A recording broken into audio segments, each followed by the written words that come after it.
ଅତି ଭକ୍ତିର ସହ ବିଶ୍ୱାସର ସହ ଏହି ପକ୍ଷୀକୁ ଲୋକମାନେ ଅନୁରୋଧ କରିଥାନ୍ତି ଏବଂ ଏହି ପକ୍ଷୀକୁ ପ୍ରଣାମ ମଧ୍ୟ କରିଥାନ୍ତି।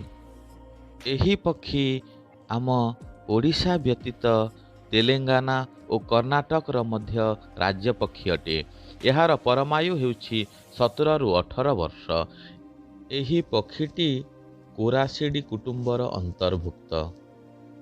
ଏହି ପକ୍ଷୀର ଡେଣାର ଲମ୍ବ 25ରୁ 30 ସେଣ୍ଟିମିଟର ଏବଂ ଓଜନ ପ୍ରାୟ 166ରୁ 171 ଗ୍ରାମ ମଧ୍ୟରେ ହୋଇଥାଏ। ଏହି ପକ୍ଷୀର ମୁହଁ ଓ ବେକ ଗୋଲାପୀ ରଙ୍ଗର, ମୁଣ୍ଡ ଓ ପଛପାଖ ମାଠିଆ ବର୍ଣ୍ଣ। ଇଂରାଜୀରେ ଏହାର ନାମ ହେଲା ଇଣ୍ଡିଆନ୍ ରୋଲର। ଏହା କୋରାସିୟସ୍ ବେଙ୍ଗାହାଲେନ୍ସିସ୍ ପ୍ରଜାତିର।